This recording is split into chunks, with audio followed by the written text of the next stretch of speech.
The silence that followed my words was the loudest thing I'd ever heard in that dining room. 23 years of family dinners, and this was the first time the grandfather clock's ticking actually echoed off the walls. My father's fork hung suspended halfway to his mouth, a piece of his perfectly grilled steak dangling like his jaw. My stepmother Janet's wine glass froze at her lips, her Botox-smooth forehead trying desperately to show shock but failing miserably. My half-brother Kevin stopped mid-chuckle, his face caught between amusement and horror like a broken TV screen frozen on the wrong channel. And my half-sister Diana, Daddy's perfect princess with her MBA and her engagement ring the size of a golf ball, actually gasped like she was in some kind of soap opera. But me? I just kept cutting my chicken, taking small, deliberate bites, savoring not just the food, but the moment I'd been planning for exactly 3 months, 2 weeks, and 4 days. That's how long I'd known the truth about my mother, about her death, and about the man sitting at the head of the table who'd spent my entire life making me feel like I was worth less than the dirt under his expensive Italian leather shoes. You see, my name is Emma Richardson, and until 3 months ago, I believed every lie my father had ever told me. I believed I was a disappointment because I became a teacher instead of a lawyer. I believed my mother had been weak and pathetic, dying of a broken heart after their divorce when I was 15. I believed that my father, the great Robert Richardson, real estate mogul and pillar of the community, had tried his best with a difficult woman who just couldn't handle the pressures of being married to such a successful man.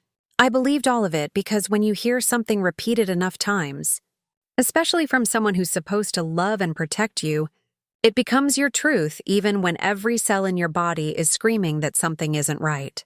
But 3 months ago, while cleaning out my grandmother's house after she passed, I found a box hidden in the back of her closet.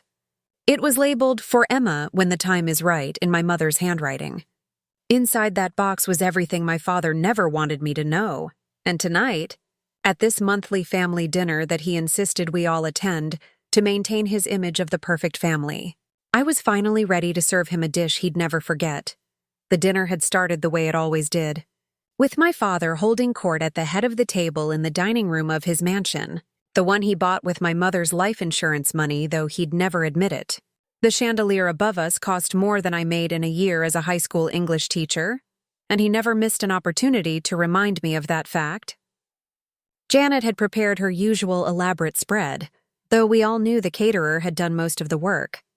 She just transferred everything to her own serving dishes and pretended she'd slaved away all day. Kevin was bragging about his latest promotion at Dad's company, the one he got not because he earned it, but because his last name was Richardson and he had the right chromosomes. Diana was showing off her wedding plans, flashing that obscene ring every chance she got, talking about the country club reception and the designer dress that cost more than some people's cars. And then there was me, sitting in my usual spot, the one furthest from my father but still close enough for him to take his shots. "So, Emma," he had started, swirling his wine glass the way he always did when he was about to say something particularly cruel, "I heard through the grapevine that Riverside High is cutting positions again. I suppose that teaching degree is really paying off for you now, isn't it?" The others snickered, the way they always did, like trained seals performing for fish. "You know," he continued, "your mother had the same problem. No ambition, no drive. Content to settle for mediocrity. At least she had the excuse of being pretty enough to marry well, though look how that turned out." That's when he laughed, that deep, self-satisfied laugh that I'd heard 1,000 times before. "How does it feel to be a failure like your mother?" The table erupted in laughter, everyone except me. I set down my fork, looked him straight in the eye with a smile that I'd practiced in the mirror for weeks, and delivered the line I'd been holding onto like a weapon. "How does it feel to know Mom never loved you?" The color drained from his face like someone had pulled a plug. His usual bronze tan, maintained by weekly sessions at the country club's spa, went gray as old dishwater. His hands, those strong hands that had signed million-dollar deals and shaken hands with senators, started to tremble just slightly. "What did you say?" he asked, his voice barely above a whisper. I took a sip of my water, letting the moment stretch out like taffy, sweet and satisfying. "You heard me, Dad. Mom never loved you." She told me so herself, in the letters she left me. The ones she gave to Grandma to keep safe because she knew you'd destroy them just like you destroyed everything else about her. Janet's fork clattered onto her plate. Kevin pushed back from the table slightly. Diana's mouth opened and closed like a fish out of water. But I kept my eyes on my father, watching as the mask he'd worn for so long started to crack. "Your mother was sick," he said, trying to regain his composure, falling back on the old lies like a security blanket. "She was depressed, delusional. You can't believe anything she might have written in that state." I reached into my purse and pulled out a manila envelope, thick with papers, and set it on the table between us like a bomb. "Delusional? Is that what you call someone who keeps detailed records of emotional abuse? Financial fraud? Infidelity? Because that's what's in here, Dad. 20 years of documentation. Bank statements showing how you moved money from her inheritance into your private accounts. Photos of you with your mistresses, 3 of them to be exact, including Janet here when she was still your secretary and Mom was dying of cancer in the hospital." Janet went white as a sheet, her wine glass finally making it to the table with a sharp crack. "That's right, Janet," I said, turning to her with that same practiced smile. "Did he tell you Mom was already gone when you started your affair? Because according to these hospital records, you were screwing my father while my mother was getting chemotherapy." "Class act, both of you." The room exploded into chaos. Kevin jumped up, shouting something about how I couldn't prove anything. Diana started crying, her mascara running in black rivers down her cheeks. Janet was stammering, trying to explain, to justify, to make excuses. But my father, he just sat there staring at the envelope like it might bite him. "Sit down, Kevin," I said, my teacher voice cutting through the noise. Surprisingly, he did. "You all need to hear this because it affects every single one of you. Dad, do you want to tell them about Mom's inheritance or should I?" When he didn't respond, I continued. "Our mother came from money. Not Richardson money, but old money. Quiet money. The kind that doesn't need to brag at country clubs. When her father died, she inherited close to $10 million. But funny thing about that money, it disappeared. Poof, gone. Right around the time Dad started Richardson Developments." "That's a lie," my father finally spoke, but his voice lacked its usual conviction. "Your mother agreed to invest that money in our future, in the business." I pulled out a document and slid it across the table. "Really? Because this forensic accounting report says otherwise. It shows a clear pattern of funds being transferred without her knowledge or consent. Forged signatures, falsified documents, the kind of thing that could land someone in federal prison for a very long time." The silence was back, but this time it was different. This time it was heavy with truth, with the weight of years of lies finally being exposed. "But that's not even the best part," I continued, pulling out another set of papers. "Mom knew she was dying long before she told anyone. The cancer had already spread by the time she went to the doctor. Want to know why she waited so long? Because she was gathering evidence. Every single thing in this envelope she collected while she was dying. She knew she wouldn't live to see justice, but she made sure I would have everything I needed when the time was right." Diana finally found her voice. "This is insane. Why would Mom do that? Why wouldn't she just divorce him?" I turned to my half-sister, and for the first time in my life, I felt sorry for her. "Because of you two, Kevin and Diana. She knew that if she divorced Dad, he'd use you as weapons. He'd turn you against her completely, make her out to be the villain. She'd already lost so much. She couldn't bear to lose the chance to at least see you grow up. Even if you were being poisoned against her every day." I pulled out a letter, this one in my mother's handwriting, worn from being read so many times. "Should I read what she wrote about you, Diana? About how she loved you even though you weren't her biological daughter? About how she raised you as her own even after finding out Dad had you with another woman and brought you home claiming you were abandoned?" Diana's face crumpled completely and she ran from the room sobbing. Kevin looked like he'd been punched in the gut. "That's not... Diana's our sister. Mom's daughter." "Mom's daughter in every way that mattered," I agreed. She loved Diana like her own. But Dad had an affair early in their marriage, got the woman pregnant, and when she didn't want the baby, He brought Diana home and told Mom they were adopting an abandoned child. Mom found out the truth when Diana was 3, but she loved her too much to leave then. That's the kind of person our mother was.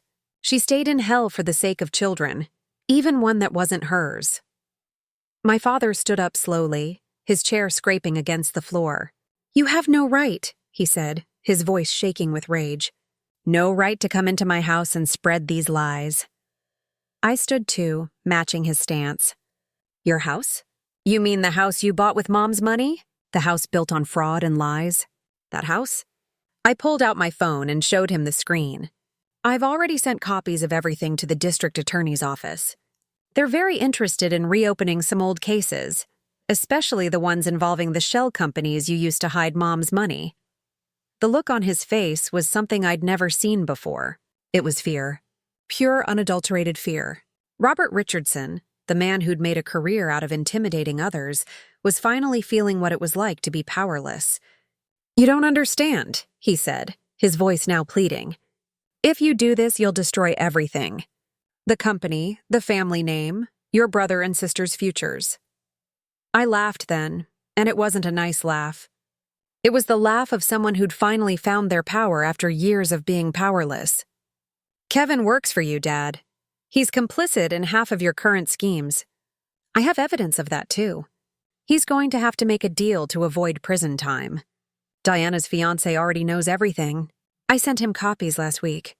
Turns out he's not interested in marrying into a criminal family. The wedding's off, though Diana doesn't know it yet. And Janet? Well, Janet's name is on a lot of documents she shouldn't have signed. The FBI is going to have some questions for her, too."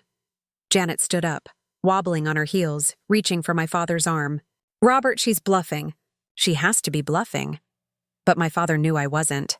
He could see it in my eyes, the same determination he'd once beaten out of my mother, but had never quite managed to destroy in me. "Why?" he asked, and for the first time since I was a child, he sounded like an old man. "Why now? Why like this?" I gathered my papers, putting them back in the envelope carefully. "Because for 23 years you've made me feel worthless. You convinced me I was a failure because I chose to teach, because I wanted to help kids instead of making money. You made me believe my mother was weak and pathetic, when she was actually the strongest person I've ever known. She endured years of abuse to protect us, and even when she was dying, she was thinking of how to protect me from beyond the grave. So why now? Because Mom's been dead for 8 years and I've finally found out who she really was. And why like this? Because you needed to know what it feels like to have your whole world destroyed in a single moment, the same way you destroyed hers over and over again." I picked up my purse and headed for the door, then stopped and turned back one more time. "Oh, and Dad? That comment about Mom not loving you? That wasn't speculation. She wrote it in her final letter to me. She said, and I quote, 'I want you to know that I never loved your father. I thought I did once when I was young and naive, but real love doesn't hurt the way he hurt me. Real love doesn't diminish you or make you feel small. I stayed for you and for the children I raised, but never for him. My only regret is that you had to grow up thinking his version of love was normal. It's not, Emma.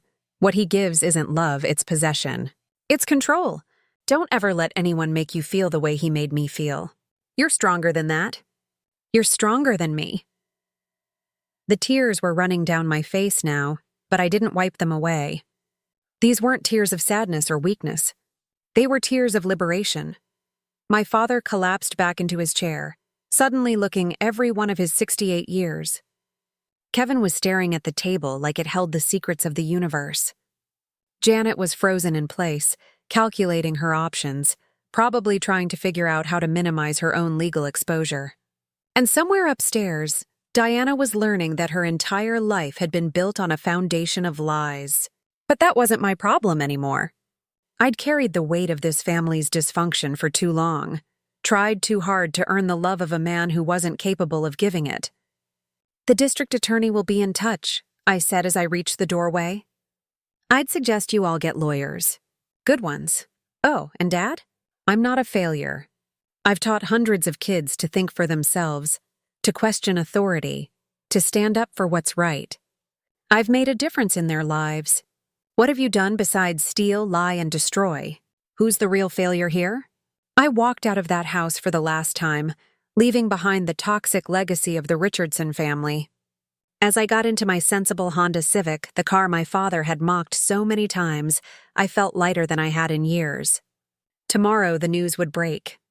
Richardson developments would be under investigation. The prominent Richardson family would be splashed across the newspapers for all the wrong reasons. There would be trials, convictions, prison sentences. The empire my father had built on my mother's stolen fortune would crumble. But tonight, I was going home to my small apartment, the one I paid for with my teacher's salary, the one that was truly mine. I was going to make a cup of tea, sit in my second-hand armchair, and read my mother's letters again. Not the painful ones about abuse and fraud, but the other ones. The ones where she talked about her dreams before she met my father. The ones where she described the joy she felt when I was born. The ones where she told me she was proud of me for becoming a teacher, even though she wouldn't live to see it. The drive home was peaceful. The radio was playing some old song from the 80s, something about taking on the world. I turned it up and sang along, badly and loudly because I could. Because there was no one there to tell me I couldn't carry a tune, no one to mock my voice, no one to make me feel small. As I pulled into my apartment complex, my phone started buzzing with calls and texts. Kevin, Diana. Numbers I didn't recognize, probably lawyers. I turned it off. They could wait until tomorrow. Tonight was for me and for my mother's memory. I climbed the stairs to my third-floor apartment, noting that the neighbors' kids had left their bikes in the hallway again. Tomorrow I'd help them find a better place to store them. Tonight I just smiled at the casual disorder of normal life, so different from the rigid perfection of my father's world. Inside my apartment, everything was exactly as I'd left it. My students' papers stacked on the dining table, waiting to be graded. My cat, Mr. Darcy, asleep on the couch in direct violation of the no cats on furniture rule I'd given up enforcing years ago. The photos on the wall, including one of my mother that I'd hidden for years because my father said it was morbid to display pictures of the dead. Now it had pride of place above my fireplace, her smile warming the room more than any fire could. I made my tea, Earl Grey with a splash of milk, the way my mother used to make it. I settled into my chair with the box of letters, Mr. Darcy immediately claiming my lap. And I read, not the painful revelations this time, but the love, the hopes, the dreams, the pride she felt in me even before she knew who I'd become. One letter in particular stood out tonight. It was dated just a week before she died. Her handwriting was shaky, the medication and pain evident in every stroke, but the words were clear. My dearest Emma, if you're reading this, then you've found the truth. I know it's painful. I know it's overwhelming. But I need you to understand something. Your father's cruelty doesn't diminish your worth. His inability to love doesn't mean you're unlovable. You are extraordinary, my darling girl. You have a strength I never had, a clarity of purpose I lost somewhere along the way. You chose to teach, to shape young minds, to make a difference. That's not failure. That's the highest form of success. Every child you inspire, every student you encourage, every young person you help believe in themselves, that's your legacy. Not money, not power, not a big house or a fancy car, but the lives you touch and the difference you make. I'm so proud of you, Emma, so incredibly proud. And I love you more than all the stars in the sky. Forever and always, Mom. I held that letter to my chest and cried. Not the bitter tears of anger I'd shed at dinner, but healing tears. Cleansing tears, the kind that wash away years of pain and leave room for something new to grow. Mr. Darcy purred against me, his warm weight anchoring me to the present, to this life I'd built despite everything. Tomorrow would be chaos. There would be reporters and lawyers and family members trying to do damage control. There would be accusations and denials and attempts to paint me as the villain in this story. But I had the truth on my side, and more importantly, I had the knowledge that I'd finally stood up for my mother and for myself. I'd finally said the words that needed to be said, done what needed to be done. As the night grew late, I thought about my students. How would they react when they found out their quiet, unassuming English teacher had brought down one of the city's most powerful families? Would they be shocked? Proud? Embarrassed? I decided it didn't matter. What mattered was that I'd shown them through my own actions that standing up to bullies was possible, even when that bully was your own father. That truth was worth fighting for, even when it was painful. That being a good person was more important than being a rich one. These were lessons I'd tried to teach in my classroom, but now I'd lived them in the most public way possible. I graded a few papers, needing the normalcy of routine. Jessica Miller had finally figured out how to write a proper thesis statement. Marcus Johnson's essay on To Kill a Mockingbird showed real insight into the nature of courage. Sarah Chen's analysis of symbolism in The Great Gatsby was so good it took my breath away. These kids, my kids, were learning and growing and thinking. They were developing voices of their own, learning to question and analyze and understand. That was my real legacy, not the Richardson name or fortune. Around midnight, I finally turned my phone back on. 47 missed calls, over 100 texts, emails from reporters who'd somehow already gotten my contact information. I deleted them all without reading or listening. There would be time for all of that tomorrow. Tonight, I opened my laptop and started writing. Not about my father or the investigation or the drama that was about to unfold, but about my mother, the real Catherine Richardson, not the weak, pathetic woman my father had portrayed, but the warrior who fought a silent battle every day of her married life.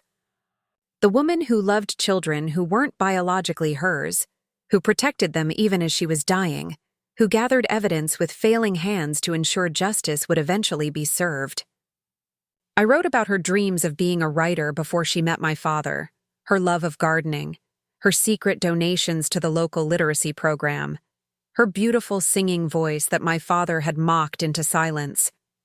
I wrote about the mother I remembered from before the divorce, when she still had moments of joy, moments where her real self shone through the darkness my father had wrapped around her. As the sun started to rise, painting the sky in shades of pink and gold, I finished writing. It wasn't a complete story, not yet, but it was a beginning, a reclaiming of narrative, a truth that needed to be told. I saved the document and closed my laptop, stretching muscles stiff from hours of sitting. Mr. Darcy had long since abandoned me for his food bowl, practical creature that he was. I made another cup of tea and stood at my window, watching the world wake up. Somewhere across the city, my father was probably pacing his study, making phone calls, trying to salvage what couldn't be salvaged. Janet was probably calculating how much she could transfer to offshore accounts before the assets were frozen. Kevin was probably drunk, the weight of his complicity finally hitting him. And Diana, poor Diana, was probably crying over the ruins of the life she thought she had. I felt sorry for them, in a way. They'd all chosen to build their lives on a foundation of lies and greed. Now that foundation was crumbling, and they had nothing real to fall back on. No genuine relationships, no honest accomplishments, no true sense of self. They'd defined themselves by my father's wealth and power, and without it, they were lost. But I wasn't lost. I knew exactly who I was. I was Emma Richardson, high school English teacher, daughter of Catherine Richardson, survivor of emotional abuse, seeker of truth, defender of justice. I was the woman who'd sat at that dinner table and spoken the words that destroyed an empire built on lies. I was the woman who'd chosen integrity over inheritance, truth over comfort, justice over family loyalty. And I was finally truly free. The next few months would be hard. I knew that. There would be depositions and trials. There would be family members who'd never speak to me again. There would be whispers and stares and judgment from people who didn't understand why I couldn't just let sleeping dogs lie. But there would also be vindication. There would be justice for my mother, even if it came too late for her to see it. There would be truth finally after years of lies. And there would be freedom, the kind that comes from facing your demons and winning. My phone rang. I looked at the caller ID. It was Sarah, my best friend and fellow teacher, the only person I'd told about my plans for tonight. "I saw the news," she said without preamble. "Are you okay?" I thought about it for a moment, really considered the question. "You know what?" I said, surprising myself with a laugh. "I'm better than okay. I'm free." We talked for an hour, Sarah offering support and distraction in equal measure. She told me about the drama in the teacher's lounge, the new student who'd already shown amazing potential, the principal's latest ridiculous policy initiative. Normal things. Wonderful, boring, normal things. Things that had nothing to do with fraud or abuse or family dysfunction. By the time we hung up, I felt grounded again, connected to the life I'd chosen rather than the one I'd been born into. I showered and dressed for school because it was Thursday and I had classes to teach.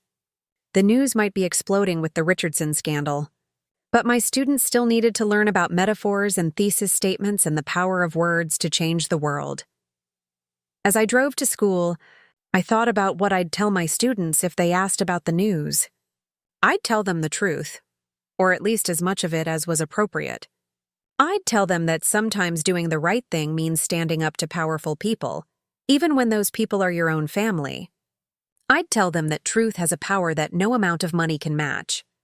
I'd tell them that being a good person is more important than being a rich one, that integrity is worth more than inheritance, that the respect you earn through honest work is worth more than the fear you inspire through power and wealth.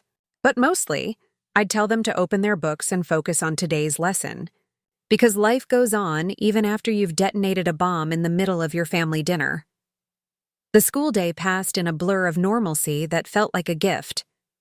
Some students had heard the news and gave me curious looks, but most were absorbed in their own dramas and didn't connect their English teacher with the morning's headlines. We discussed symbolism in literature, analyzed poetry, worked on essay structure. I lost myself in the rhythm of teaching, in the give and take of classroom discussion, in the light that appeared in students' eyes when they finally understood a difficult concept. This was my real life, my chosen life, the life my father had mocked but could never touch. After school, I stayed late grading papers and preparing lessons, avoiding going home where reporters might be waiting. Around 6, the principal knocked on my door. "Emma," she said, her face careful and neutral. "I heard the news. Do you need some time off?"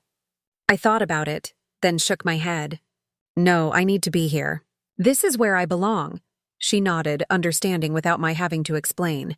"If you change your mind, just let me know. And Emma? For what it's worth, I think you're very brave." Brave. I turned the word over in my mind after she left. Was I brave? Or was I just tired of being afraid? Tired of shrinking myself to fit into the small space my father had designated for me? Tired of apologizing for choosing meaning over money? That evening, I went to my mother's grave for the first time since I'd found her letters. It was a simple headstone, nothing like the elaborate monument my father would eventually have. Just her name, her dates, and the words, "Beloved Mother," that I'd insisted on over my father's objections. I sat on the grass beside her grave and told her everything. About finding the letters, about the investigation I'd triggered, about the dinner and the look on my father's face when I'd told him she never loved him. I told her about the fear and the anger and the strange peace that had settled over me once it was done. I told her I wished she could have lived to see justice served, to see my father finally held accountable for everything he'd done. But mostly, I told her I loved her and that I finally understood the choices she'd made. As I sat there in the gathering darkness, I felt a presence beside me. Not supernatural, nothing like that. Just the weight of memory, the echo of love that transcends death. I remembered her teaching me to read, her patience with my stumbling attempts at sounding out words. I remembered her defending my choice to major in English when my father wanted me to study business. I remembered her weak smile from her hospital bed when I told her I'd gotten my first teaching job, the pride in her eyes even as her body failed her. She'd known she wouldn't live to see me in my own classroom, but she'd been so happy that I'd found my calling. "I did it, Mom," I whispered to the headstone. I finally stood up to him. I finally told the truth. The wind rustled through the trees, and for a moment it sounded like approval, like relief, like a mother's love finally set free from the prison of silence. The next day brought chaos, as expected.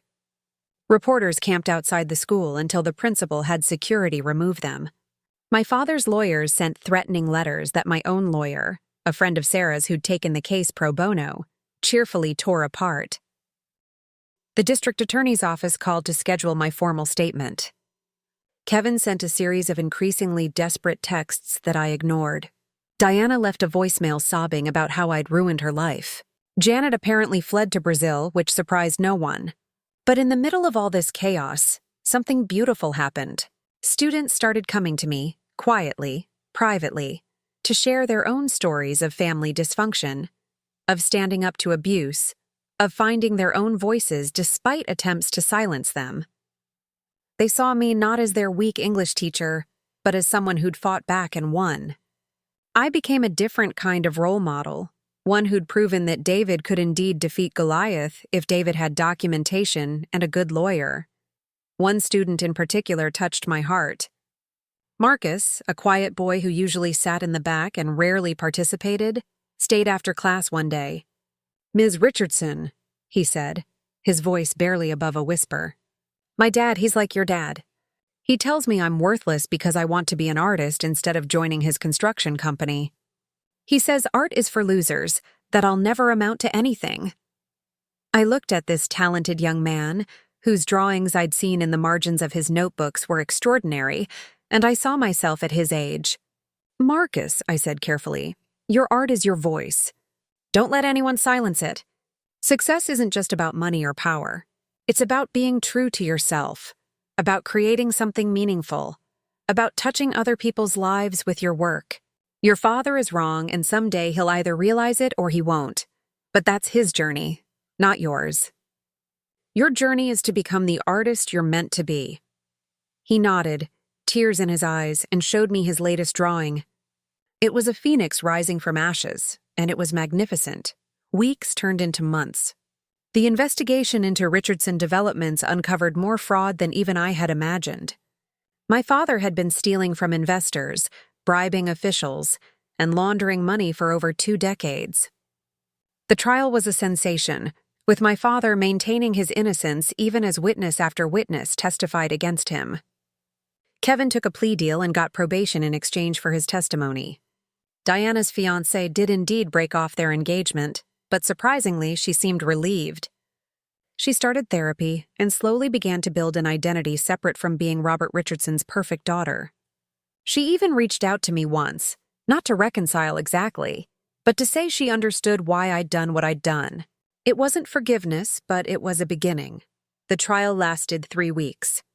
I testified for 2 days, presenting the evidence my mother had gathered, explaining the pattern of abuse and fraud, watching my father's face as his carefully constructed world collapsed around him.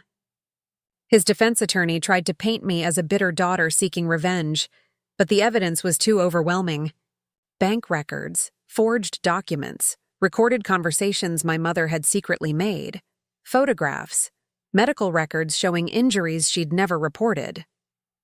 The jury deliberated for less than 4 hours. Guilty on all counts. 25 years in federal prison. My father, the great Robert Richardson, was led away in handcuffs, still insisting he'd done nothing wrong, still blaming everyone but himself. I didn't feel joy watching him go. I felt relief. I felt justice. I felt free. The house, the cars, the bank accounts, everything was seized by the government. Some of it went to pay back defrauded investors. Some went to the IRS for years of tax evasion. But a surprising amount, money that could be proven to have come from my mother's inheritance, was returned to me. I could have kept it all, moved into a mansion of my own, quit teaching, and lived off the interest. But that felt like letting my father win in a different way. Instead, I used the money to establish the Katherine Richardson Foundation for Educational Excellence. We provide scholarships for students who want to become teachers, fund literacy programs in underserved communities, and support survivors of domestic abuse in rebuilding their lives. My mother would have loved it. I kept teaching. Every day I walk into my classroom knowing that I'm doing exactly what I'm meant to do. My students don't see me as the woman who brought down Robert Richardson anymore. To them, I'm just Ms. Richardson, the English teacher who's tough but fair, who makes them think, who believes in them even when they don't believe in themselves. Some of them know my story, Most don't. It doesn't matter. What matters is that I'm there, showing up, making a difference, proving every single day that my father was wrong about what constitutes success and failure. The other day, one of my former students sent me an email. She's in college now, studying to become a teacher herself. She wrote, "Ms. Richardson, you taught me that words have power, that truth matters, and that standing up for what's right is always worth it, even when it costs you everything. But most importantly, you taught me that being a teacher isn't a consolation prize for those who can't do anything else. It's a calling for those brave enough to shape the future. Thank you for showing me what real strength looks like." I printed that email and framed it. It sits on my desk next to my mother's picture, proof that I am not a failure, that I never was. My father is in prison, his empire destroyed, his legacy one of greed and cruelty. But I'm still here, still teaching, still making a difference. Every student I inspire, every young person I help find their voice, every life I touch is a victory my father never saw coming. He thought he was insulting me when he compared me to my mother, not realizing it was the highest compliment he could have paid me. My mother was strong, brave, and full of love despite the darkness she lived in. She protected her children, gathered evidence while dying of cancer, and ensured justice would prevail even after her death. If I'm half the woman she was, then I'm more successful than my father ever was or ever could be. Sometimes I drive by the old house, the mansion where that final dinner took place. It's been sold now, turned into offices for a law firm, ironically enough. The dining room where my father held court is now a conference room where lawyers plan strategies and negotiate deals. I like to think the ghost of that dinner still lingers, a reminder that power built on lies will always crumble, that truth will always find a way to surface, that those who've been silenced will eventually find their voices. But I don't dwell on the past. I have too much future to look forward to. Students to teach, lives to touch, differences to make. Every day, I choose to build something positive from the ashes of my family's destruction. Every day, I choose to be the woman my mother knew I could be, not the failure my father tried to make me. Last week was the 3-year anniversary of that dinner. I didn't mark it with anger or bitterness. Instead, I had dinner with Sarah and a few other teacher friends. We laughed, we talked about our students, we shared stories of small victories and daily challenges. No one insulted anyone. No one tried to make anyone else feel small. It was just a group of educators, people who'd chosen to dedicate their lives to others, enjoying each other's company. As we were leaving, Sarah hugged me and said, "You know, Emma, I've never seen you happier." She was right. I am happy. Not because my father is in prison or because his empire fell, but because I'm finally living my truth, finally free from the weight of his expectations and criticisms. I'm happy because I know who I am and I'm proud of who I am. I'm a teacher. I'm a survivor. I'm my mother's daughter, and I am definitely not a failure. The Katherine Richardson Foundation is hosting its first annual gala next month. We've raised enough money to fund 50 full scholarships for aspiring teachers. The mayor will be there, along with several state legislators who've become interested in our literacy programs. The keynote speaker is a nationally recognized education advocate who reached out after hearing our story. My father would have loved this kind of event, the prestige, the networking opportunities, the chance to show off. But he'll be watching it from a federal prison cell, if he watches it at all. Kevin won't be there. He moved to another state, started over with a new job where no one knows the Richardson name. Diana will be there, though. She's on the foundation's board now, using her business degree to help manage our finances. She's good at it, and more importantly, she's found purpose in it. She told me the other day that for the first time in her life, she feels like she's doing something that matters. I still have all of my mother's letters. I read them sometimes when I need strength or when I miss her particularly badly. But I don't need them as much anymore. The truth they contained has been told, the justice they sought has been served, and the love they expressed lives on in everything I do. My mother gave me many gifts, but the greatest was the knowledge that standing up to bullies is possible. That truth is stronger than lies, that love is more powerful than hate, and that being a good person is the ultimate success. These are the lessons I try to pass on to my students, Not through grand gestures or dramatic revelations, but through daily example, through showing up, through refusing to let anyone make me feel small ever again. Sometimes people ask me if I regret what I did, if I wish I'd handled things differently, if I feel guilty about destroying my family. I tell them the truth. I didn't destroy my family. My father did that with his greed, his cruelty, and his crimes. I simply refused to be complicit in the lie anymore. I refused to let my mother's truth die with her. I refused to accept that being a teacher made me a failure. And in that refusal, I found my freedom. I found my voice. I found myself. The girl who sat at that dinner table, enduring insult after insult, year after year, is gone. In her place is a woman who knows her worth, who stands up for what's right, who teaches others to do the same. My father thought he was insulting me when he compared me to my mother. He was actually revealing his greatest fear, that I would become like her. Not weak and pathetic as he portrayed her, but strong and principled as she actually was. A woman who couldn't be bought, who couldn't be broken, who gathered evidence even as cancer ravaged her body, who loved fiercely and protected those she loved even from beyond the grave. I am like my mother. I'm proud to be like my mother, and every single day in every single class I teach, with every single student I inspire, I honor her memory and prove my father wrong. He's in prison, his wealth gone, his reputation destroyed, his family scattered. I'm in my classroom, wealthy in ways he never understood, my reputation as an excellent teacher intact, my chosen family of friends and colleagues strong.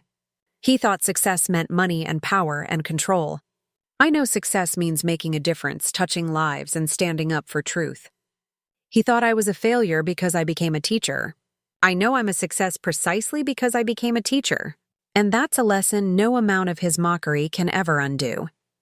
If you enjoyed this story of standing up to family bullies and finding your own voice, please like this video and share it with someone who needs to hear that they're not alone.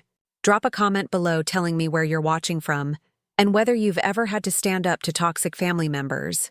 And don't forget to subscribe to the channel for more stories about triumph over adversity, finding your truth, and the power of standing up for what's right. Remember, success isn't measured by your bank account or your job title, but by the lives you touch and the difference you make in the world. Until next time, keep standing strong and never let anyone make you feel like a failure for choosing your own path.